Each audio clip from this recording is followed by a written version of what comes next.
Electromagnetic induction chapter हम लोग पढ़ेंगे। इलेक्ट्रोमैग्नेटिक इंडक्शन चैप्टर में क्या पढ़ना है हमें, सबसे पहले तो ये जानें। इलेक्ट्रोमैग्नेटिक इंडक्शन में बोर्ड के पॉइंट ऑफ व्यू से आपको Faraday first law, Faraday second law, Lenz law, self induction और म्यूचुअल इंडक्शन, ये 5 टॉपिक हैं, इन्हीं को अच्छी तरीके से पढ़ना है। ठीक है, तो सबसे पहले जानेंगे हम लोग इलेक्ट्रोमैग्नेटिक इंडक्शन क्या है। इलेक्ट्रोमैग्नेटिक इंडक्शन क्या है, तो बिल्कुल ही आसान शब्दों में किसी को समझाएंगे आप कि जब किसी भी कॉइल का मैग्नेटिक फ्लक्स चेंज कराया जाएगा, जब किसी भी कॉइल का मैग्नेटिक फ्लक्स चेंज कराया जाएगा तो उस कॉइल में ईएमएफ इंड्यूस होगा, और ईएमएफ इंड्यूस होने से अगर सर्किट क्लोज है तो उस कॉइल में करंट फ्लो होगा। आपने एक अमीटर लगा दिया, अगर गैल्वेनोमीटर लगा दिया अगर, तो उसमें डिफ्लेक्शंस होगा। तो जब डिफ्लेक्शंस होगा तो जो करंट फ्लो होगा उस करंट का नाम होगा इंड्यूस्ड करंट। क्या नाम होगा?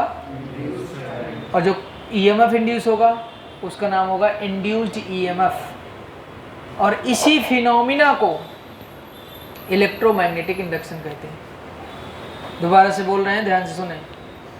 जब किसी भी कॉइल का मैग्नेटिक फ्लक्स चेंज करते हैं, जब किसी भी कॉइल का मैग्नेटिक फ्लक्स चेंज करते हैं तो उस कॉइल में एक ईएमएफ इंड्यूस होगा, और ईएमएफ के इंड्यूस होने से उस सर्किट में एक करंट फ्लो होगा। बता देंगे condition, if circuit is closed, if circuit is closed, अगर सर्किट क्लोज है तो उस कॉइल में एक करंट फ्लो होगा, उस करंट का नाम होगा इंड्यूस्ड करंट। इसी फिनोमिना को कहते हैं इलेक्ट्रोमैग्नेटिक इंडक्शन।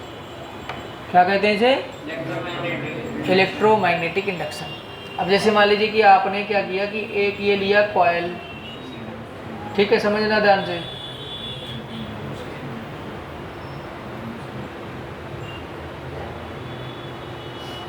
ठीक है, इसमें आपने क्या किया, ये कॉइल इस तरीके से रखी हुई है यहाँ पर, ठीक है, इस तरीके से यहाँ रखी हुई है। आपने क्या किया, यहाँ पर नॉर्थ पोल को लाना स्टार्ट किया, मैग्नेट को का नॉर्थ पोल लाना स्टार्ट किया। तो जब आप मैग्नेट का नॉर्थ पोल यहाँ पर लाएंगे, जब मैग्नेट का नॉर्थ पोल यहाँ पर पास में लाएंगे तो क्या होगा, जब आप नॉर्थ पोल को पास लाएंगे तो मैग्नेटिक फील्ड लाइंस ज़्यादा इससे पास होंगी यूनिट एरिया से। मैग्नेटिक फ्लक्स क्या है? Number of magnetic field lines passing normally through an area, number of magnetic field lines passing, number of magnetic field lines passing normally through an area। तो जैसे मान लीजिए कि जब यहाँ पर दूर रखा है अभी फ़िलहाल मान लीजिए, तो मैग्नेटिक फील्ड लाइंस आप सबको पता ही होगा, नॉर्थ से निकलती है और साउथ में एंटर करती है, ये बात तो सबको पता ही है ना।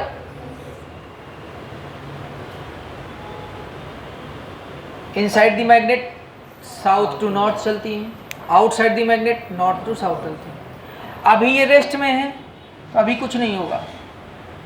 जब आप इसको चलाएंगे, यहाँ से इसे पास में मूव कराएंगे, जब इसे पास में लाएंगे तभी यहाँ पर डिफ्लेक्शन होगा। जब ये चुप रखा है तो कुछ नहीं होगा, ठीक है। जब आप इसे पास में लाएंगे तो क्या होगा, इसमें डिफ्लेक्शन होगा, और जब डिफ्लेक्शन होगा तो जो डिफ्लेक्शन होगा तो सर्किट में करंट फ्लो हो रहा होगा। इसका मतलब तो जो करंट फ्लो हो रहा होगा उसी करंट को बोलते हैं इंड्यूस्ड करंट। उसी करंट को क्या बोलते हैं? Induced current. और ये इंड्यूस्ड करंट तब तक रहता है जब तक आप मैग्नेटिक फ्लक्स को चेंज कराते हैं। आपने मैग्नेटिक फ्लक्स चेंज कराना कम किया, बंद कर दिया, ईएमएफ इंड्यूस होना बंद, और जब ईएमएफ इंड्यूस होना बंद हो जाएगा तो इंड्यूस्ड करंट ऑटोमेटिक बंद हो जाएगा। इसको बोलते हैं फैराडे का फर्स्ट लॉ। सबसे इंपॉर्टेंट है, माइंड में ये बात भर जाना। इलेक्ट्रोमैग्नेटिक इंडक्शन अगर आज के बाद आपसे कोई पूछे तो आप उसे जवाब देंगे। जब किसी भी कॉइल का मैग्नेटिक फ्लक्स चेंज करते हैं तो उस कॉइल में ईएमएफ इंड्यूस होता है, और अगर सर्किट क्लोज है तो उस सर्किट में करंट फ्लो होगा, उस करंट का नाम इंड्यूस करंट होता है, और इसी फिनोमिना को इलेक्ट्रोमैग्नेटिक इंडक्शन कहते हैं। ये तो हो गया इलेक्ट्रोमैग्नेटिक इंडक्शन। फिर आता है फैराडे फर्स्ट लॉ। तो फैराडे फर्स्ट लॉ में आप क्या बताएंगे कि जब किसी भी कॉइल का मैग्नेटिक फ्लक्स चेंज कराते हैं तो उसमें ईएमएफ इंड्यूस होता है, और ईएमएफ इंड्यूस ये तब तक रहता है जब तक आप मैग्नेटिक फ्लक्स चेंज कराते हो। आपने मैग्नेटिक फ्लक्स चेंज कराना बंद किया, ईएमएफ इंड्यूस होना बंद हो गया। इसको कहते हैं फैराडे का फर्स्ट लॉ। इलेक्ट्रोमैग्नेटिक इंडक्शन में सिर्फ उन्होंने इतना बताया कि इस फिनोमिना को कहते हैं इलेक्ट्रोमैग्नेटिक इंडक्शन। उसमें ये बात और जोड़ दो कि मैग्नेटिक फ्लक्स जब तक चेंज कराओगे तब तक ही ईएमएफ इंड्यूस होगा। जब तक आप मैग्नेटिक फ्लक्स चेंज कराओगे तभी तक ईएमएफ इंड्यूस होगा। तो क्या है? Faraday first law. अब आता है फैराडे का सेकंड लॉ। फैराडे का सेकंड लॉ क्या होता है कि जब किसी भी कॉइल का आपने मैग्नेटिक फ्लक्स तो चेंज करा रहे हैं, तो मैग्नेटिक फ्लक्स को किस रेट से चेंज करा रहे हैं? इसको धीरे धीरे ला रहे हैं।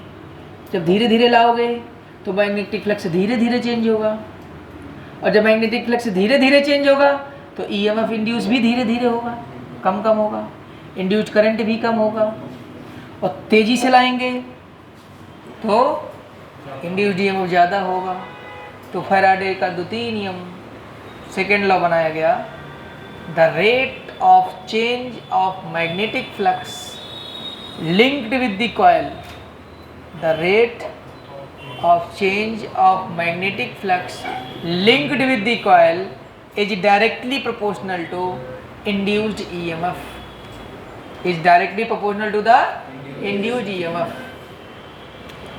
induced EMF को E से डिनोट करते हैं। डायरेक्टली प्रोपोर्शनल का साइन ये होता है d phi b by dt।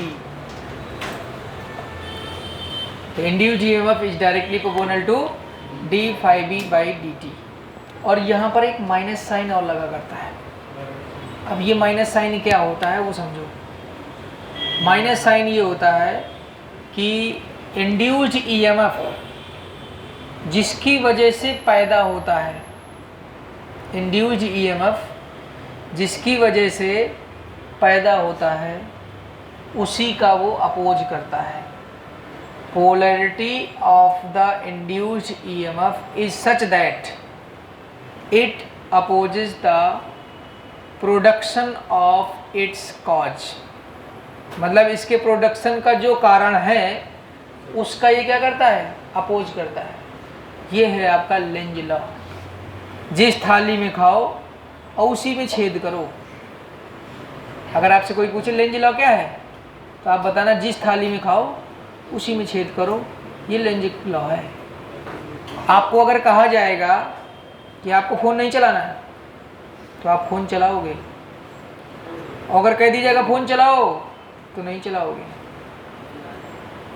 अगर कह दिया जाए कि आपका ट्यूशन व्यूशन सब बंद हो रहा है, सब बंद, तो खूब मन लगा के पढ़ोगे, और अगर ट्यूशन लगवाया जाएगा तो नहीं मन लगा के पढ़ोगे। ये क्या है?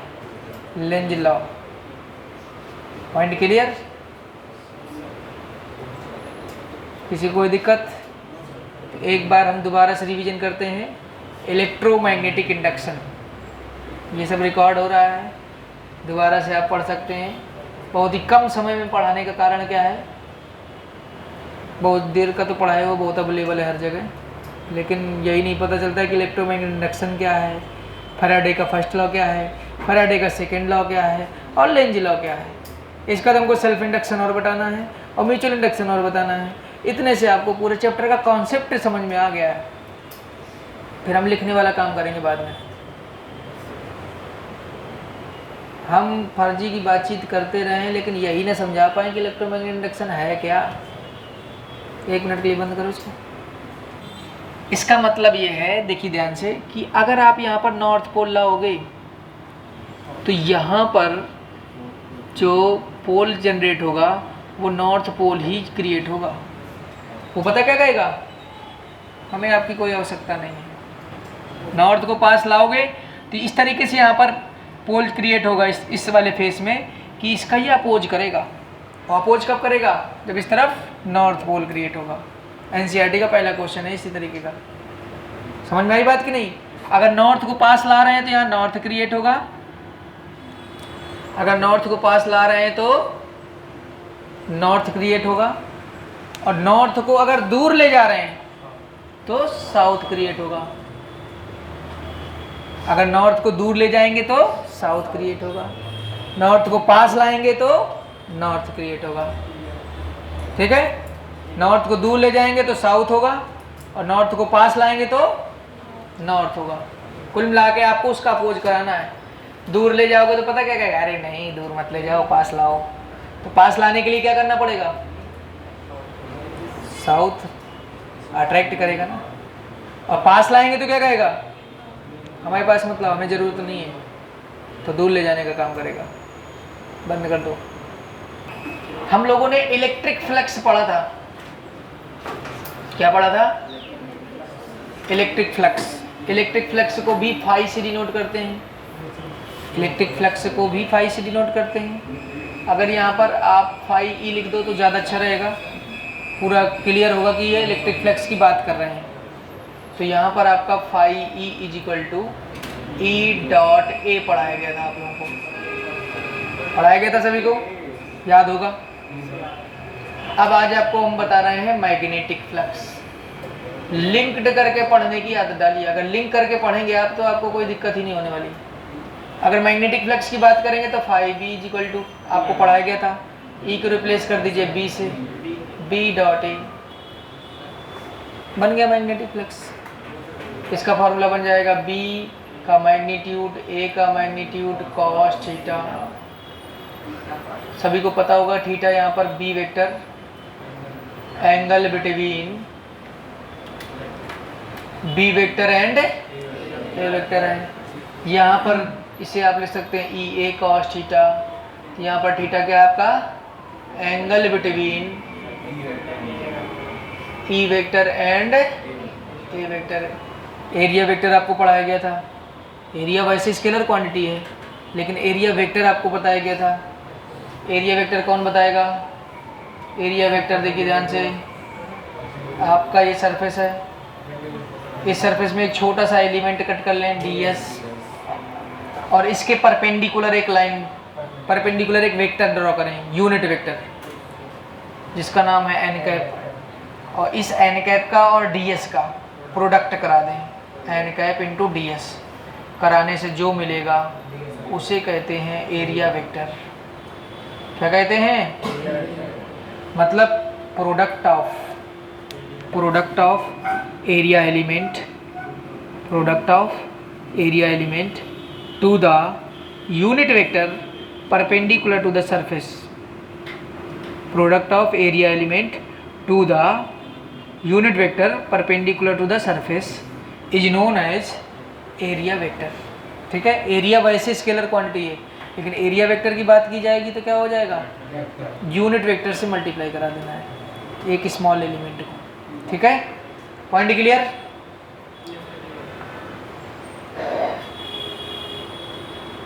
ये आपका एरिया है ए, इससे मैग्नेटिक फील्ड लाइंस ऐसे निकल रही हैं।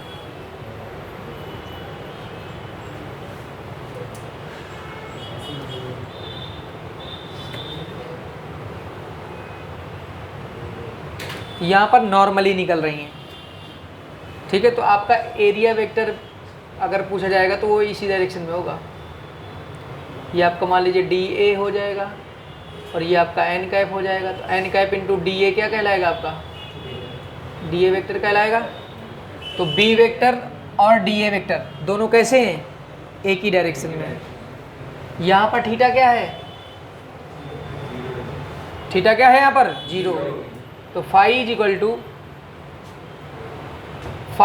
टू कितना आ जाएगा, बी डॉट ए आपको पढ़ाया गया।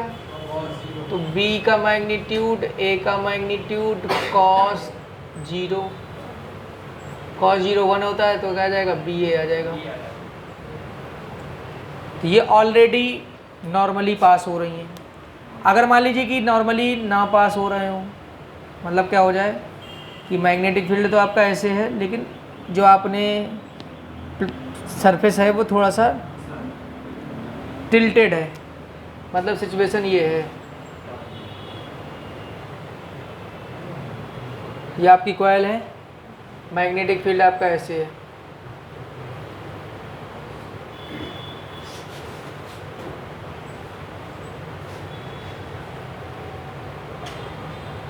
तो अगर मैग्नेटिक फील्ड ऐसे है, इसका मतलब क्या है, magnetic field lines passing normally वाला पता लगाना है आपको, ऐसे थोड़ी पता लगाना है, क्या समझे।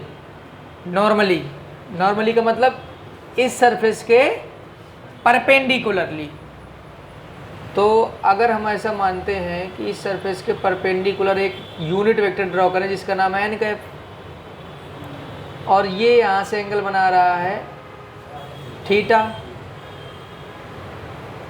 तो अगर यहाँ से एक छोटा सा एलिमेंट कट करें उसका नाम क्या है, dA है, तो n कैप इंटू dA करने से क्या मिलेगा आपको, dA वेक्टर मिलेगा। ये तो आपका एरिया वेक्टर हो गया।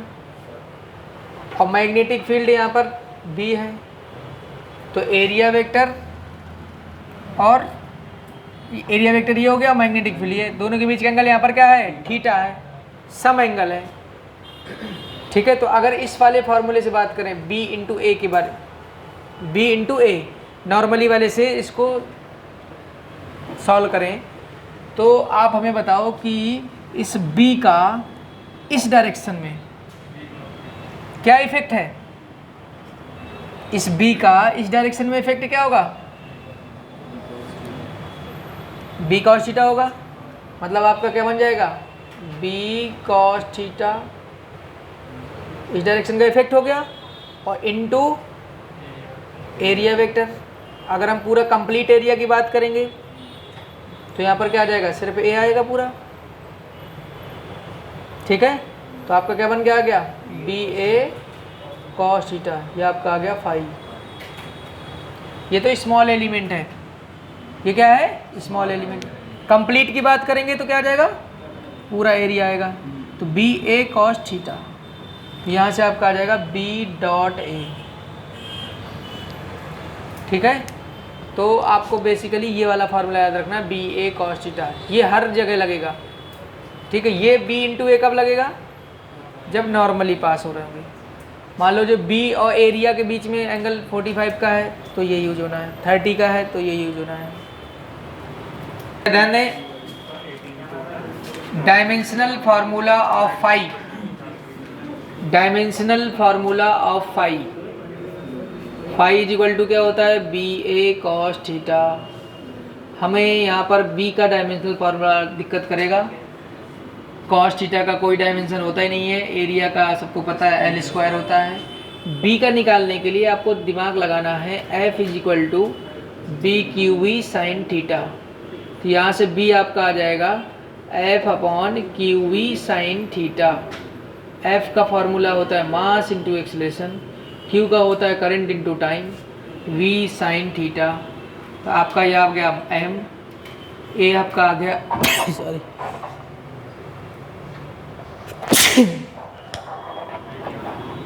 A का क्या आ गया आपका LT माइनस 2, I का आपका आ गया A, और ये आपका आ गया T, और V का आपका आ गया LT माइनस 1। और साइन थीटा का कोई डायमेंशनल फार्मूला होता नहीं है, तो कितना आ जाएगा, M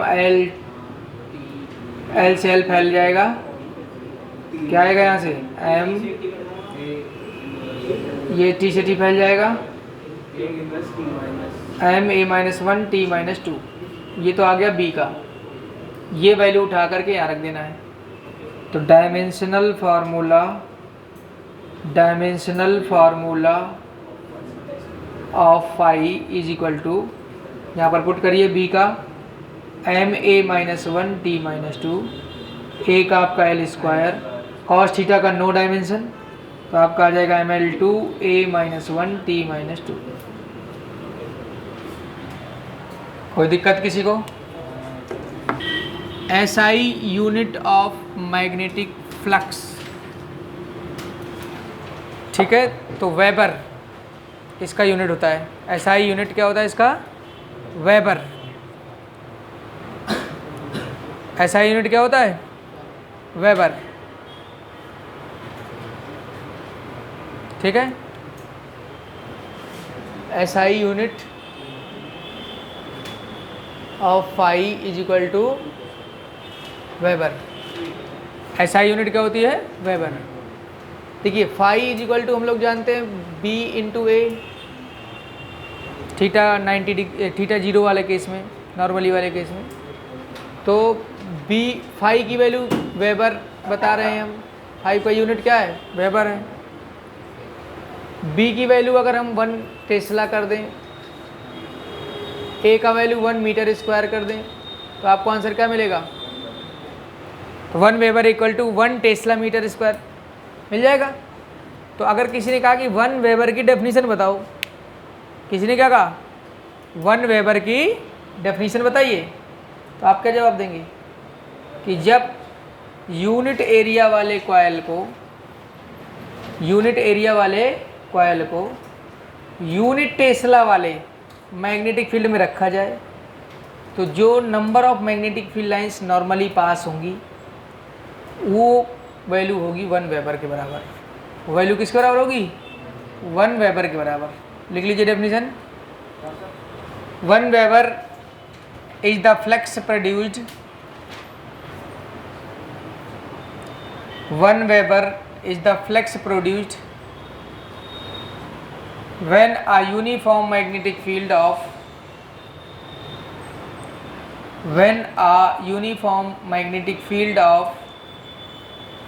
1 Tesla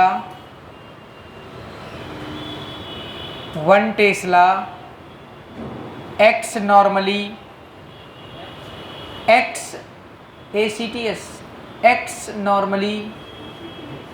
over an area of 1 meter square, over an area of 1 meter square।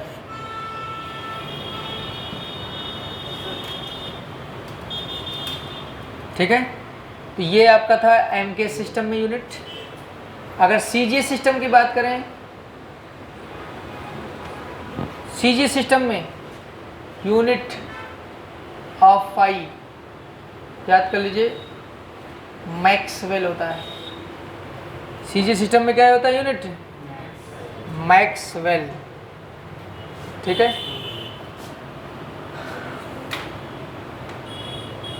तो CG सिस्टम में phi is equal to BA, phi आपको हमने बोल दिया मैक्सवेल। CG सिस्टम में B का यूनिट क्या होता है? गॉस होता है। एरिया का यूनिट क्या होता है? सेंटीमीटर स्क्वायर होता है। तो यहाँ से आपका क्या बन के आ जाएगा? 1 maxwell is equal to 1 gauss into centimetre square.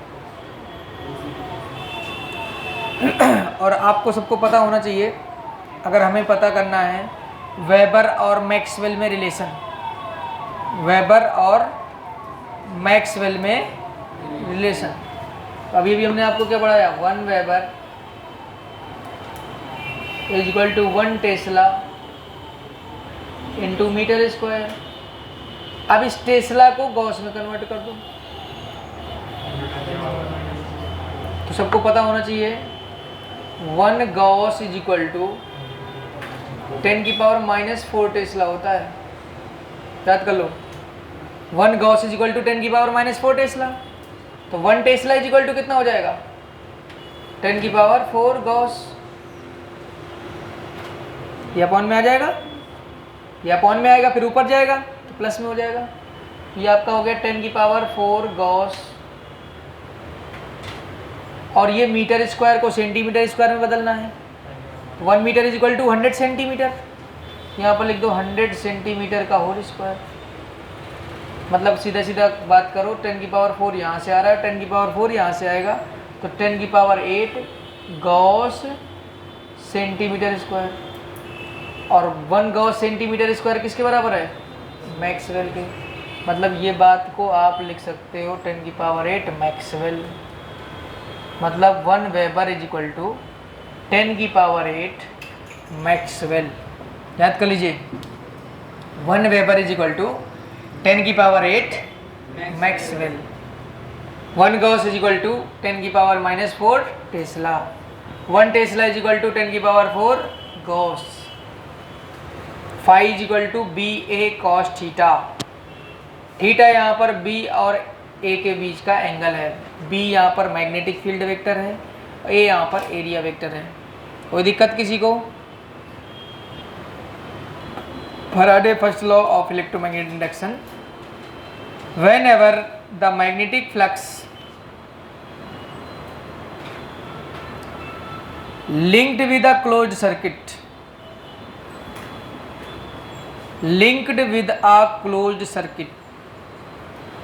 changes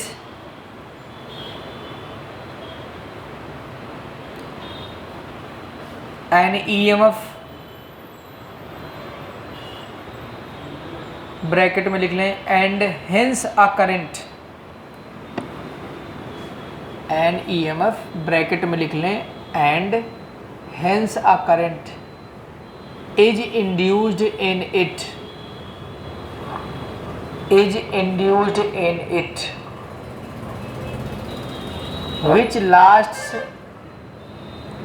which lasts only so long as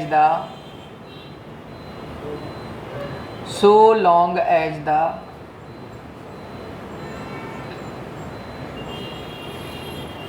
change in flux is taking place. Change in flux is taking place. This phenomena is called electromagnetic induction.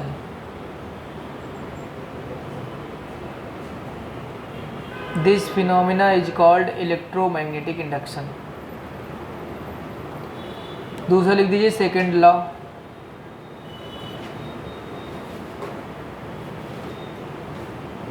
The magnitude of the induced EMF, the magnitude of the induced EMF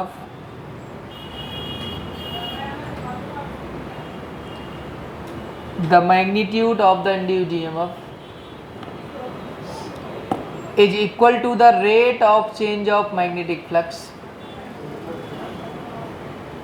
is equal to the rate of change of magnetic flux linked with the closed circuit, linked with the closed circuit, linked with the closed circuit। इसका formula लिख लें, E is equal to d phi by d t. अगर magnitude की बात करेंगे तो minus sign नहीं लगाना है, मैग्नीट्यूड की बात करेंगे तो माइनस साइन नहीं लगाना है।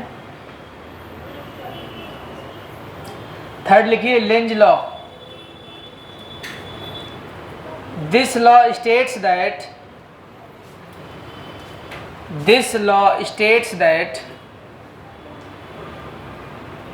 the direction of induced current,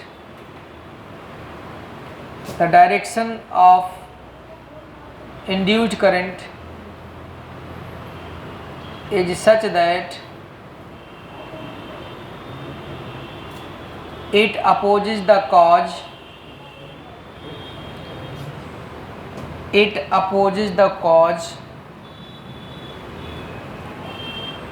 which produces it,